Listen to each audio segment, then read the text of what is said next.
الرجيم بسم الله الرحمن الرحيم إن الذين كذبوا بآياتنا واستكبروا عنها لا تفتح لهم أبواب السماء ولا يدخلون الجنة حتى يلج الجمل في سم الخياط وكذلك نجزي المجرمين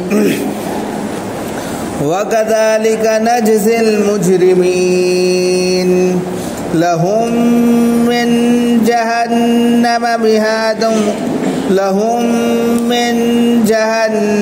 مهاد ومن فوقهم غواش وكذلك نجزي الظالمين والذين آمنوا وعملوا الصالحات لا نكلف نفسا إلا وسعها أولئك أصحاب الجنة هم فيها خالدون صدق اللہ العظیم۔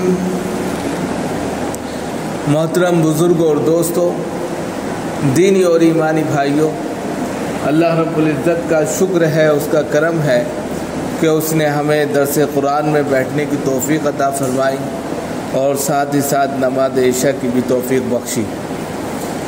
حضرات، درس قرآن میں آج سورہ اعراف کی 3 آیتوں کی تلاوت کی گئی ہے۔ آیت نمبر 40 سے آیت نمبر 41-42 تک تلاوت کی گئی ہے۔ پہلے ان کا ترجمہ آپ کے سامنے اور پھر اس کے بعد تفسیر بیان کی جائے گی۔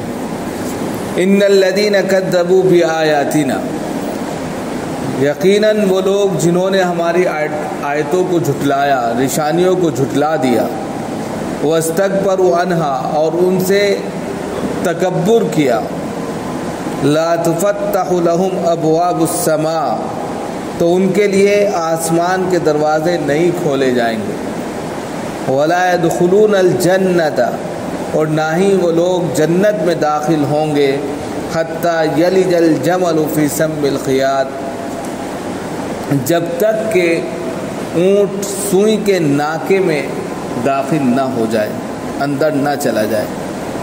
وَكَذَلِكَ نَجْزِي الْمُجْرِمِينَ، اور اسی طرح ہم مجرموں کو سزا دیتے ہیں۔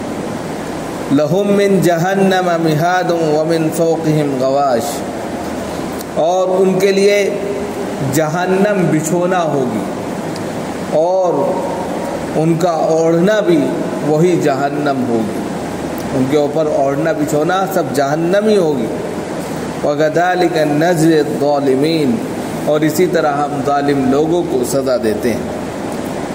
والذین آمنوا وعملوا الصالحات، اور وہ لوگ جو ایمان لے کر آ گئے اور اعمال صالحہ کیے، نیک عمل کیے، نیک کام کیے، عمل صالح کیے، لا نکلف نفسا الا وسعها، اور ہم کسی بھی نفس کو اس کی طاقت سے زیادہ مکلف نہیں بناتے۔ اولئک اصحاب الجنہ، یہی لوگ جنتی ہیں، ہم فیہا خالدون، اور وہ اس میں ہمیشہ ہمیشہ رہیں گے۔ یہ ان آیتوں کا ترجمہ تھا جو آپ کے سامنے پیش کیا گیا۔ اب یہاں سے تفسیر بیان کی جاتی ہے۔ تفسیر سے پہلے پس منظر دیکھ لیں کہ کافروں کا بیان چل رہا ہے اوپر، اور کافروں کا جو بیان چل رہا تھا تو ایک کافر دوسرے کافر کو کہیں گے کہ بھائی تمہاری وجہ سے ہم یہاں پہنچے ہیں، تو وہ ایک دوسرے پر جو الزام لگائیں گے تو کہیں گے کہ انہوں نے ہم کو بہکایا تھا، اس لیے اللہ رب العزت ان کو ڈبل تبل عذاب دے، ہم تو ان کے نقش قدم پر چلے تھے۔ تو اللہ کہیں گے نہیں، آج کے دن سب کو برابر جو ہے حساب کتاب ہوگا اور اسی کی سزا برابر سرابر ملے گی، عذاب میں سب برابر ہیں، کسی کو کم زیادہ نہیں ہوگا۔ تو مزید اسی کو بتا رہے ہیں کہ کیوں ہوگا ایسا، کیوں ان کو عذاب دیا جائے گا، عذاب دیے جانے کی وجہ کیا ہے۔ کیوں وہ اس دن عذاب میں برابر ہوں گے، چاہے پہلے والے لوگ ہوں چاہے بعد کے لوگ ہوں، سب کو عذاب برابر، کسی کو کم زیادہ نہیں دیا جائے گا۔ تو اسی کو بتایا ان الذین کذبوا بآیاتنا، وہ لوگ جنہوں نے ہماری آیتوں کو جھٹلا دیا۔ اللہ رب العزت کی بے شمار آیتیں ہیں، نشانیاں ہیں، اللہ نے دنیا کے اندر اتاری ہیں، ان کو جھٹلا دیا، ان کو مانا ہی نہیں۔ اب آیتوں میں بہت ساری چیزیں آ جاتی ہیں، بھائی دنیا کا نظام ہے، رسولوں کا آنا جانا ہے، قرآن ہے، اس کے احکامات ہیں، بہت ساری چیزیں ہیں، سب کو انہوں نے جھٹلا دیا۔ ہم مانتے نہیں، ایشور ہے ہی نہیں، اللہ ہے ہی نہیں، یہ دنیا ہے، بس اس میں جس طرح بدمست ہاتھی کی طرح رہنا ہے، رہو، کھاؤ پیو، مزے کرو اور ختم ہو جاؤ۔ تو وہی جنہوں نے ہماری آیتوں کو، اللہ کی کھلی ہوئی نشانیوں کو جھٹلا دیا، وہ اپنی آنکھوں سے ہر چیز دیکھتے ہیں، دن کا نکلنا، رات کا آنا، صبح کا آنا، شام کا آنا، سب کچھ دیکھتے ہیں، انسان کو اس دنیا میں آتے اور جاتے دیکھتے ہیں، یہ سب نظام قدرت ہے، اس کے باوجود وہ جو ہے اللہ کو جھٹلائے بیٹھے ہیں۔ وَاسْتَكْبَرُوا عَنْهَا، اور ان سے تکبر کرتے ہیں۔ تکبر کا مطلب ان کو بالکل نگلیکٹ کرتے ہیں، ہمارے گھمنڈ کے، ہمارے اپنے آپ میں پاورفل ہونے کے، انہا ان سے اعراض برتتے ہیں، ارے کیا ہے، ان کی کیا حیثیت ہے، چھوڑو۔ تکبر، اس سے تکبر کیا، یعنی ان آیتوں سے، ان نشانیوں سے عبرت حاصل کیا کرتے، مزید تکبر کیا، ارے کچھ نہیں ہے، یہ ہمارے سامنے ٹک نہیں سکتے، یہ ہمارے سامنے بونے، یہ ہمارے سامنے چھوٹی ہے، ہماری طاقت ان کے سامنے جو ہے بہت پاورفل ہے۔ تو مزید اللہ کی نشانیاں دیکھنے کے بعد میں ذرے ذرے میں خدا کی قدرت موجود ہے، اس سے وہ عبرت حاصل کر سکتے تھے، اس سے جو ہے وہ جو ہے اپنی کہہ سکتے ہیں بچت کر سکتے تھے، بچا سکتے تھے، لیکن ان لوگوں نے ان چیزوں پر دھیان نہ دیتے ہوئے مزید کیا کیا، تکبر کیا، کوئی حیثیت نہیں ان کی، ہم ہی سب کچھ ہے، اپنے کو سب سے زیادہ پاورفل سمجھ لیا، سب سے زیادہ اپنے کو بڑا سمجھ لیا۔ اور جب انسان اپنے کو بڑا سمجھتا ہے تبھی وہ تکبر کرتا ہے، تبھی وہ غرور میں چور ہو جاتا ہے، تبھی وہ گھمنڈ کے آخری منزل پر پہنچ جاتا ہے، پھر وہ سامنے والے کو بالکل حیض سمجھتا ہے، چھوٹا سمجھتا ہے، بونا سمجھتا ہے، اس کی حقیقت کو نہیں سمجھتا، معمولی سمجھتا ہے۔ نتیجہ یہ ہوتا ہے کہ پھر وہی چیز اس کو ڈبو دیتی ہے۔ وَاسْتَكْبَرُوا عَنْهَا لَا تُفَتَّحُ لَهُمْ أَبْوَابُ السَّمَاءِ، اب جن لوگوں نے آیتوں کو جھٹلایا اور اس سے تکبر کیا، یعنی اپنے کو بڑا سمجھا، لا تفتح لهم ابواب السماء، ان کے لیے آسمان کے دروازے نہیں کھولے جائیں گے۔ آسمان کے دروازے نہ کھولنے کے 3 مطلب بیان کیے، علامہ شوکانی رحمۃ اللہ علیہ نے تینوں مطلب لیے۔ ایک تو یہ ہے کہ اعمال، انسان جو بھی کام کرتا ہے، نیک کرتا ہے یا برا کرتا ہے، بہت سے لوگ جو ہے پون کے کام کرتے ہیں، کھانا تقسیم کر رہے ہیں، غریبوں کو کھلا رہے ہیں، اگرچہ ان کا اللہ پر ایمان نہیں ہے، لیکن وہ غریبوں کی مدد کر رہے ہیں، تو پون کا کام، نیک کام، اعمال۔ اب یہ نیک کام کیا پاورفل ہیں جو اللہ کے دربار کے دروازے کھول دے؟ آسمان پورا بند ہے نا، تو آسمانوں کو کراس کر کے دعا جاتی ہے نہیں جاتی؟ اعمال جاتے ہیں۔ تو کہا کہ ایک مطلب ہے اعمال، انسان کے جو کام ہیں، جو اعمال جو وہ کرتا ہے، اچھا ہو یا برا ہو، اور یہاں پر اچھے ہی کام مراد لیے جائیں گے، تبھی وہ آسمان کو کھولیں گے۔ اب چاہے وہ غیر مسلم ہی کیوں نہ ہو، بہت سے نیک عمل کرتے ہیں، بہت سے لوگ کتنے لوگوں کو کھلاتے ہیں، لنگر لگاتے ہیں، بھنڈارا چلاتے ہیں، بہت سارے کام کرتے ہیں، ان کے نظریے سے وہ کام بہت اچھا ہے۔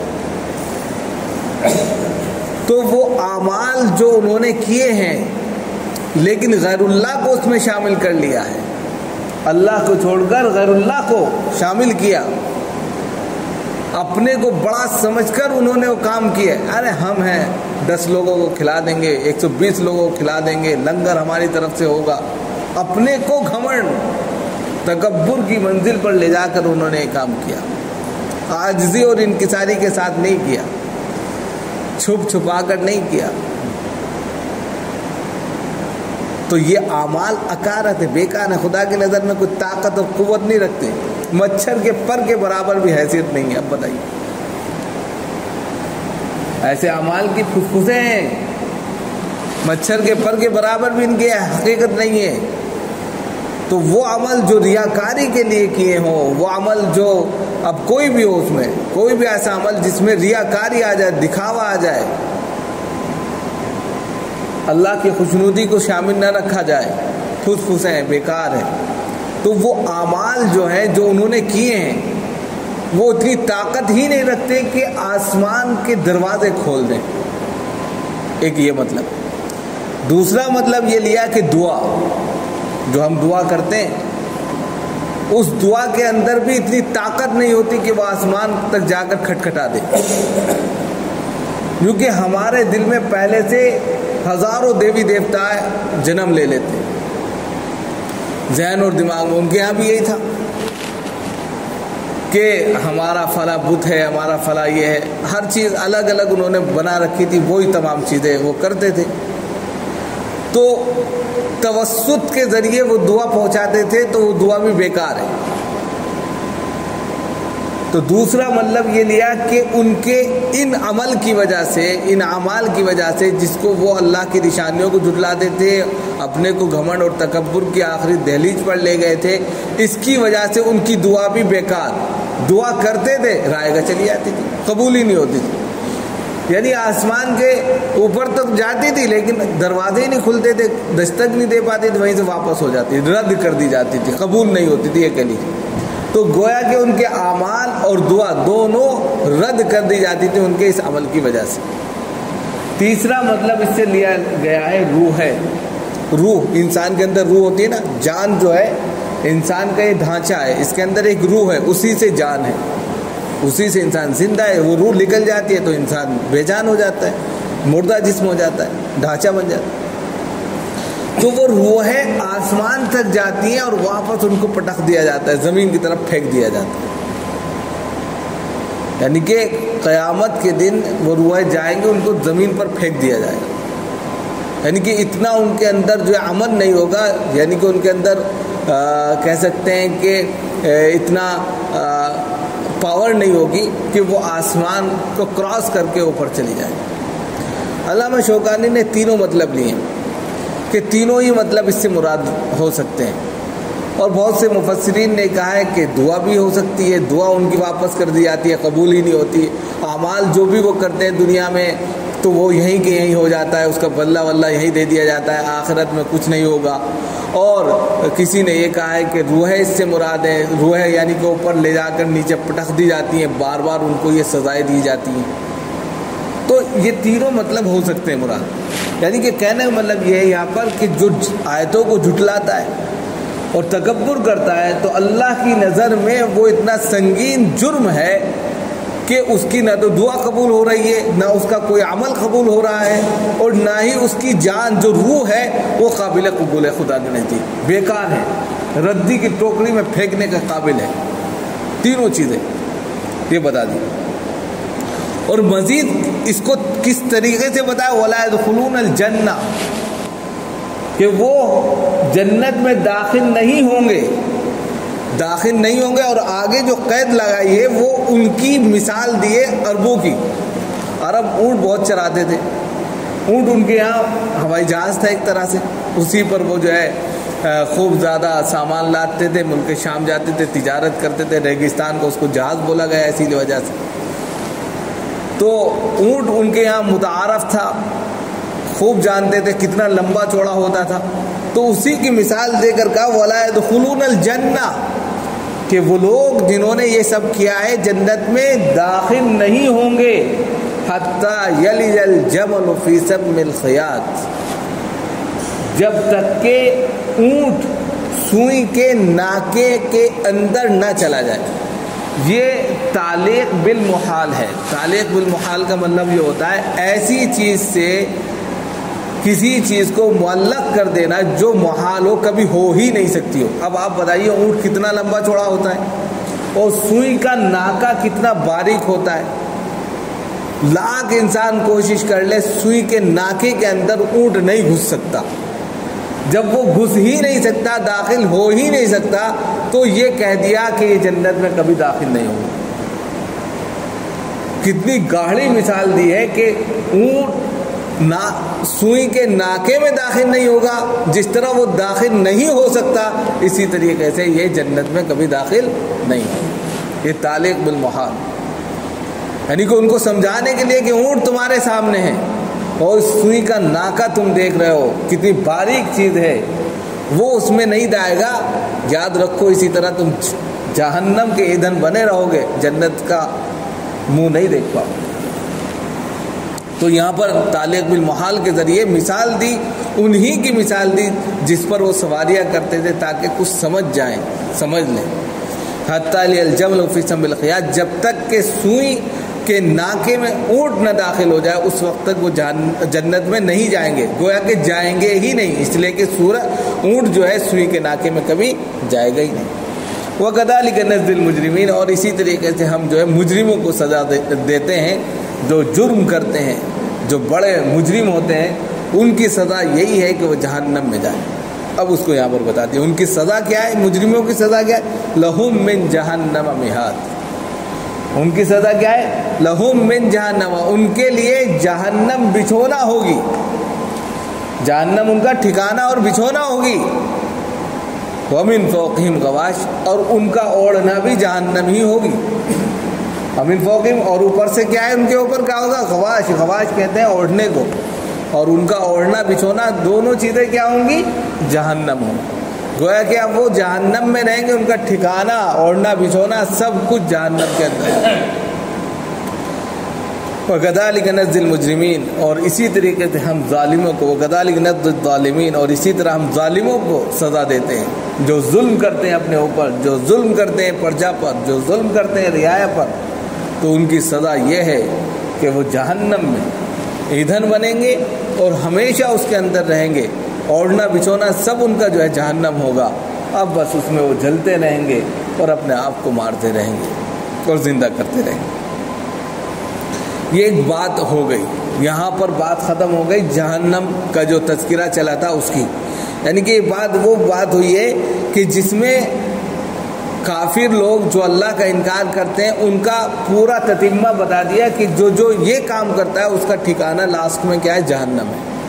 اب یہاں پر ایمان والوں کے لیے ایک کرن، ایک روشنی کی ایک مثال دی ہے، اور مثال یہ دی ہے کہ والذین آمنوا وعملوا الصالحات، انہی لوگوں کو سمجھانے کے لیے کہ وہ لوگ جو ایمان لے کر آ گئے، یعنی اس میں تو بہت سے لوگ ایسے بھی تھے مسلمان ہو گئے تھے، اب ان کو سمجھانے کے لیے، ان کے اندر جو ہے دھارس پیدا کرنے کے لیے، ان کے اندر جو ہے قوت پیدا کرنے کے لیے، ان کو سہارا دینے کے لیے بات کہی جا رہی ہے والذین آمنوا، اور وہ لوگ، یہ جملہ معترضہ بھی ہے، والذین آمنوا، کہ وہ لوگ جو ایمان لے کر آ گئے، وعملوا الصالحات، اور ساتھ ہی ساتھ نیک عمل کیے، اچھے کام کیے، اچھے عمل کیے، نیک صالح کام کرتے رہے، نماز پڑھتے رہے، روزہ رکھتے رہے، دوسروں کی مدد کرتے رہے، ہر وہ کام کیے جو اللہ کو پسند تھا، اللہ کی خوشنودی کے لیے نیک عمل کیے جس کو نیک کہا جاتا ہے۔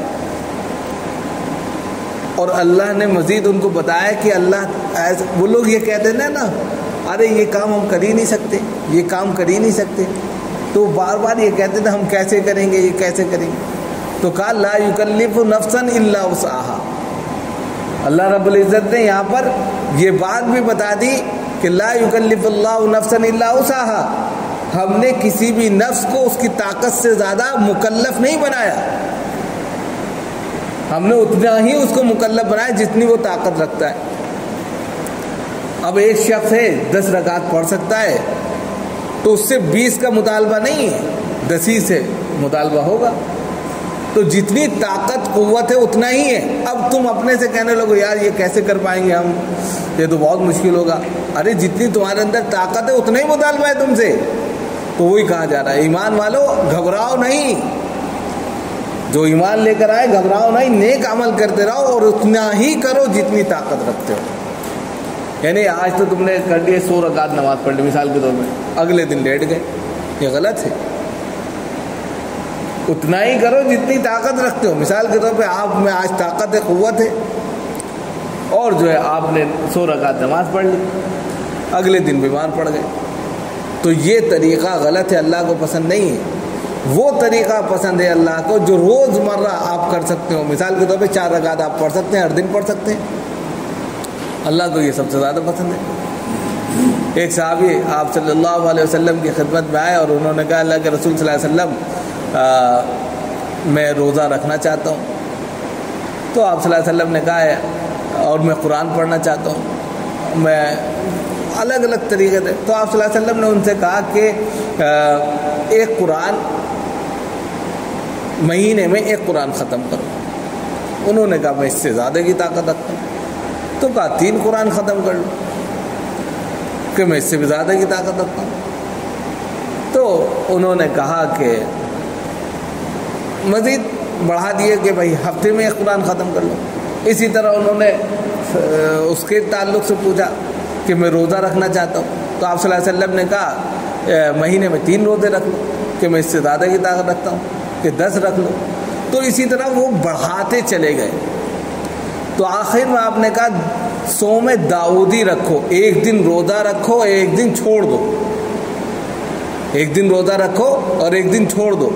اور کہا قرآن کو ایک دن سے کم میں، یعنی کہ ایک دن میں ایک قرآن ختم کرو، اس سے کم میں مت کرو.